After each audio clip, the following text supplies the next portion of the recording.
glasses, hats, not necessarily props, but things. Because I even have 2 mics tonight.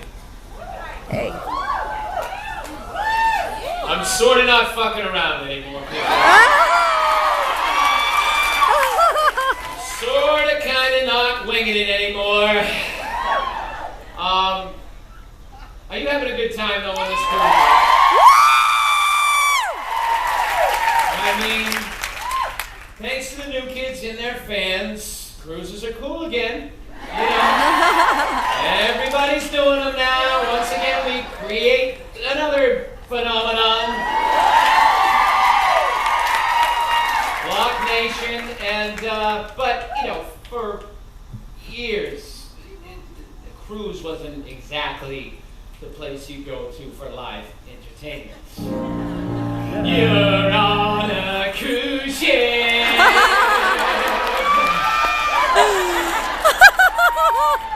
It's you know, some of them are along the lines of, you know, a school play, kind of. And I've been seeing a lot of school plays, the preschool plays even. Yes. Zito, give me more in thank you. Yeah, my son Griffin, 4.5 years old. He's already in a young drama program. Oh. Actually, it's my house. No. No, it's actually a young drama program, and they just did a 15-minute version of Hairspray. Oh my God. It's adorable, right? I know, but you know how it is. It's like the dance recitals, you know. Good morning, Baltimore. Mommy! Hi, Mommy!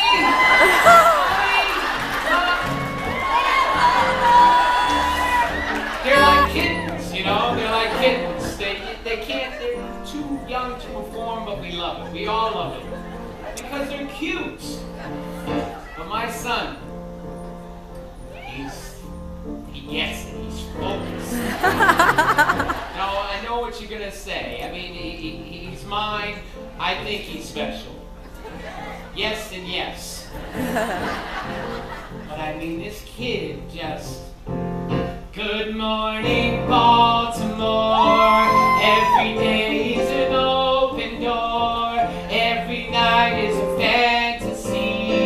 Every sound's like a symphony. He knows every word. Woo! Forget about Hairspray. He could do a New Kids concert for you. Yes. But so. The last song in the show, the 2 teachers asked the kids to, on a piece of cardboard, write what they like most about themselves. And one by one, the kids turn over the cardboards, and there's a heart drawn there. And in the heart, it says, my ears, my hair, my nose, my eyes, my elbows, my feet. And then it gets to Griffin, and he turns his over, and it says, my style. Yes!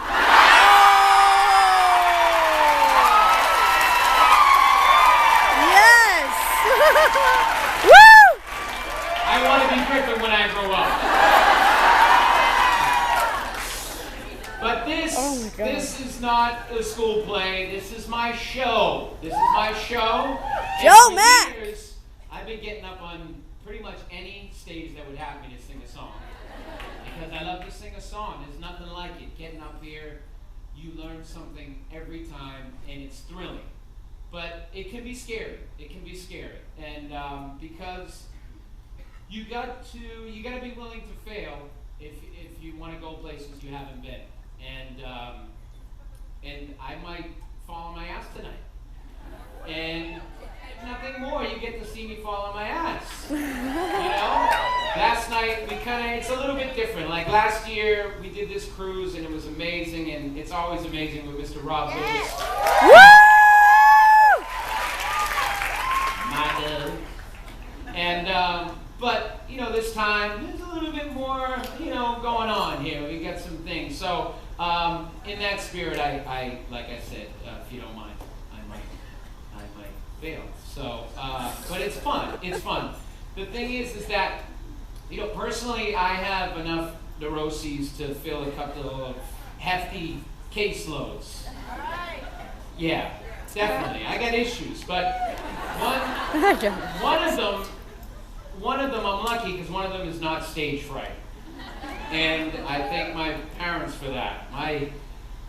My mother was an actress at the Footlight Club, the oldest community theater in America.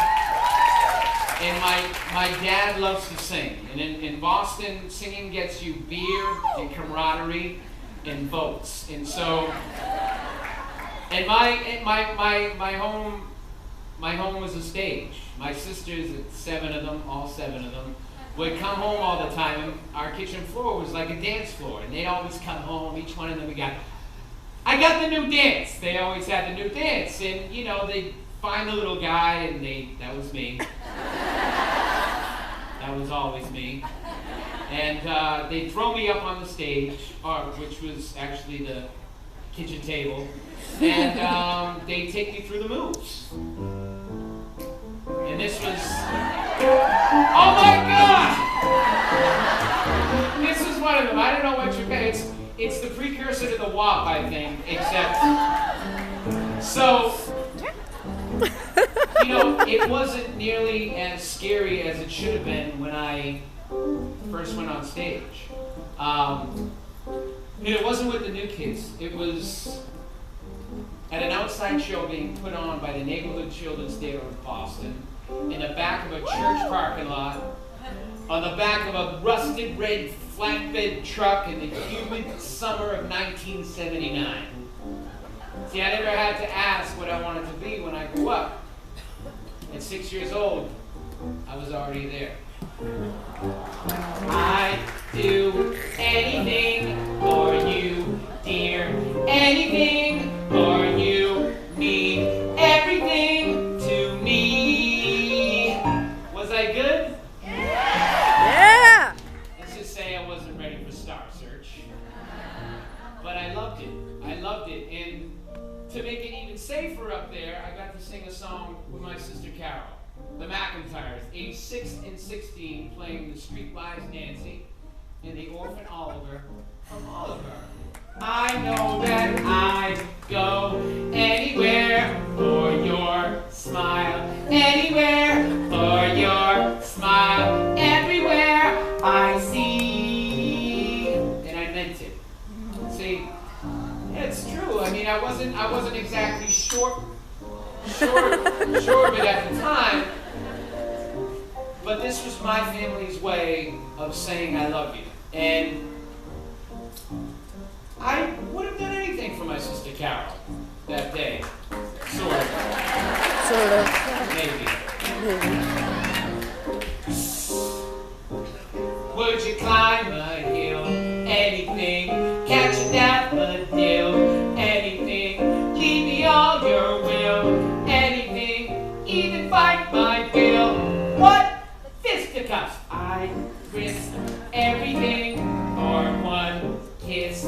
Anything. Oh, I do anything for you.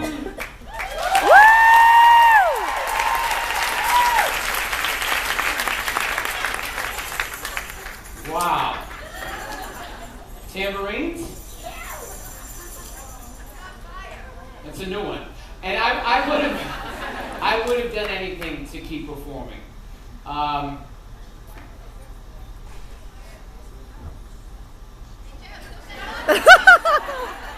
What is he staring at? This is when it becomes a workshop. Because I go to the script, and you feel a part of the show because of this. It's really a trick. I swore I knew what was coming next. I really did. Wait a second. Wait a second. I got it! I knew I was right. Oliver, the role I was playing, his role model was the Artful Dodger, and so was mine, but I called him Dad.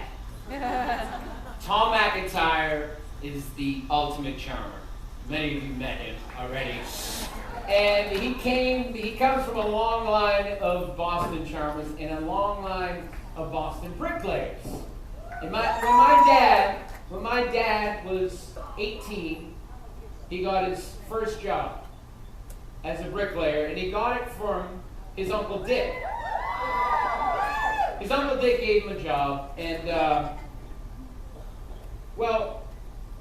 it was back paging a wall. And back paging a wall is taking a kind of mortar and putting it on the back of a brick wall to fortify it and make it aesthetically pleasing. So my dad goes to work, and about 15 minutes later, my Uncle Dick comes back.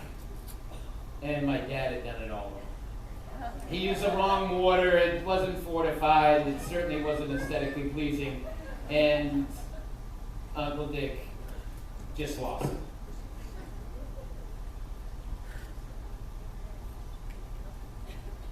Gee! What the? Gee! For Christ's sake! But tell me what you get! Gee! God! Uncle Dick had a temper. All McIntyres have tempers. But he didn't get mad for nothing.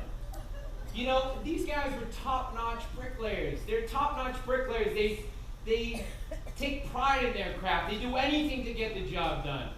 These guys, this is before nail guns, they take a handful of nails and toss them into their mouth. Big nails. And spit them out one at a time. Grab, slam, grab, slam, grab, slam, grab, slam. There was rhythm to what they did. There was music. There was artistry. I mean, these weren't the kind of guys that, you know, shared their feelings at the water cooler or at the office. But there was rhythm to what they did on the job, and that's how they talked to each other. And when pretty girls will walk by, they boom with a song like this. Tessie, why do you feel so badly? Why don't you turn around? Tessie, you know I love you madly, but my heart weighs about a pound. Don't doubt me if I ever doubt you. You know I wouldn't live without you. Tessie, you are the only, only, only.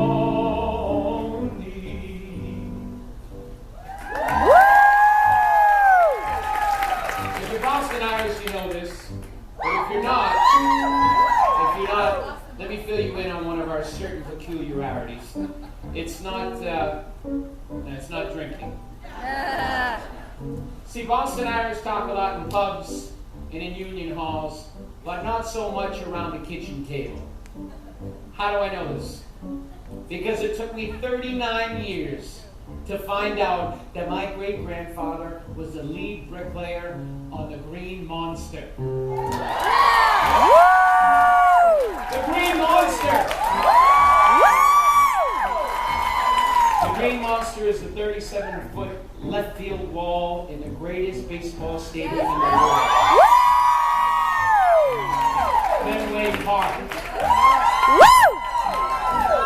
I know it's my hometown, I'm biased. Yes and yes. Yeah. But, I mean, see, just like bricklaying, baseball had its own music too. And in 1903, the Boston Red Sox, then the Boston Americans, were playing the Pittsburgh Pirates in the World Series. And they were down 3-1. They were way down, and back then you had to win 5 games to win the series. So a group of fans formed a singing group called the Royal Rooters. And they were led by, what else were in Boston? A bartender. And they got together and they changed the lyrics to that song, Tessie, to rattle the Pittsburgh Pirates and get into the head of their lead hitter, the great Honus Wagner.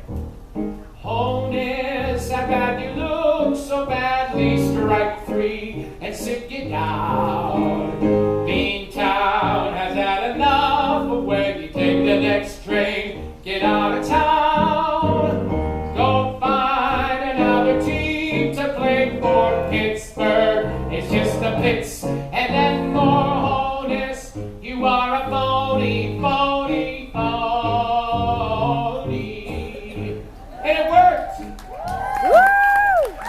It worked. They came back and they won the World Series. And then they won 4 or 5 more until 1918.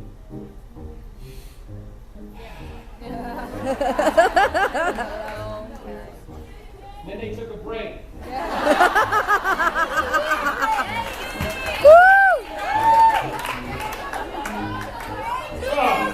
86-year break. It was a curse, the curse. A curse so great that it weaved its way into the fabric of the city.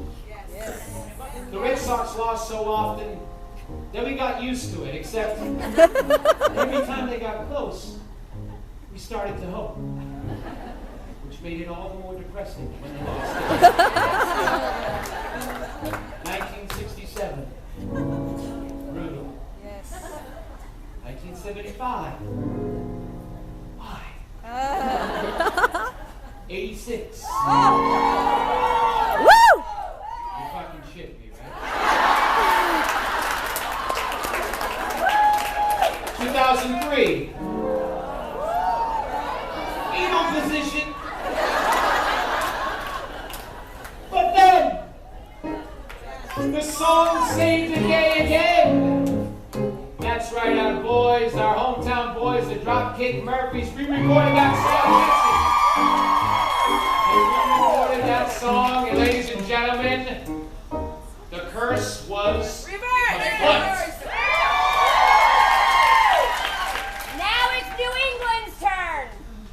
Why am I talking so much about baseball? I'm not. I'm talking to you about Boston. See, Boston is a town that keeps you grounded, that keeps you real. For instance, good example. It's the summer of 1994. The group had just disbanded.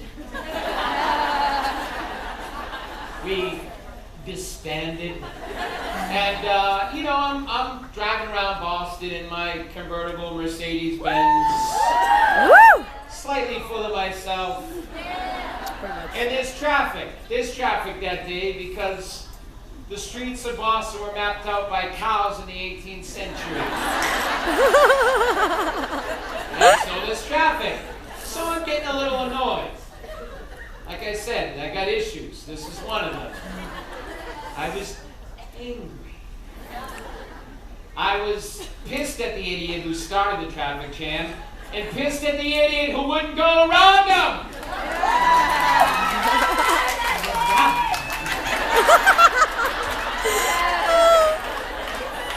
So,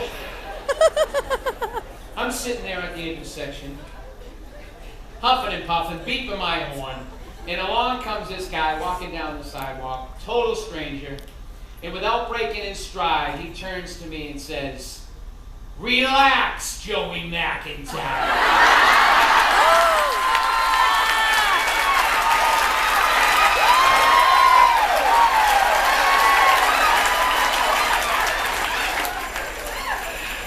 That's Boston. Being honest. And all our hometowns make us feel that way. For me, Boston is the nails, the bricks, the bats, and the sun. Fenway Park. And even though I don't live there anymore, it'll always be my home. Woo! I should have never left you. Why, I will never know. Palm trees can hold a candle to your autumn leaves that fall upon the salty shore. Fenway on opening day is a balmy 42 degrees to be in your arms. It warms me, being town. You are the only, only, only. Boston, I love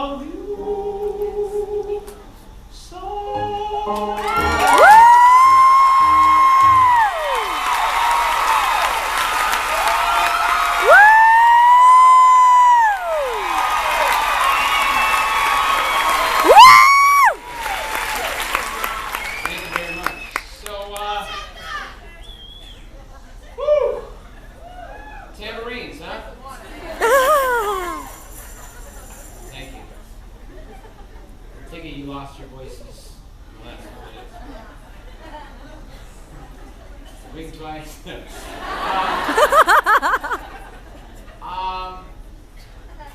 So I did. This thing is not loving me tonight.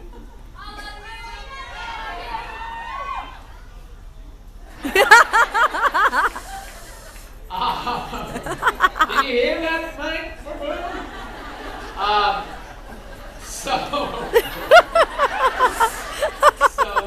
Thank you.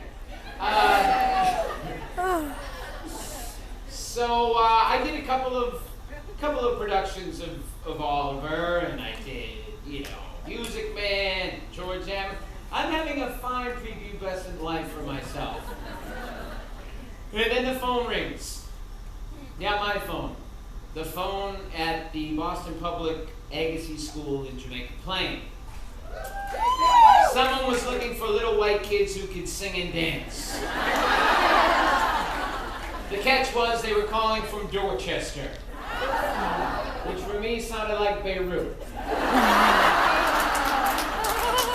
So I kindly declined, and I went back to the Sound of Music. A deer, a female deer, may a drop of golden slide. I was happy.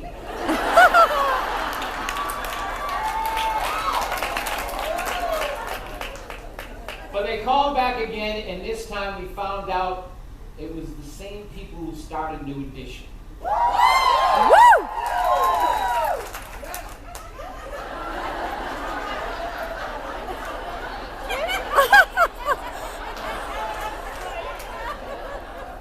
For real? For real, for real? Those are my dudes. Those are my dudes. I wore out those albums. I wore out the New Edition albums. Tune it now.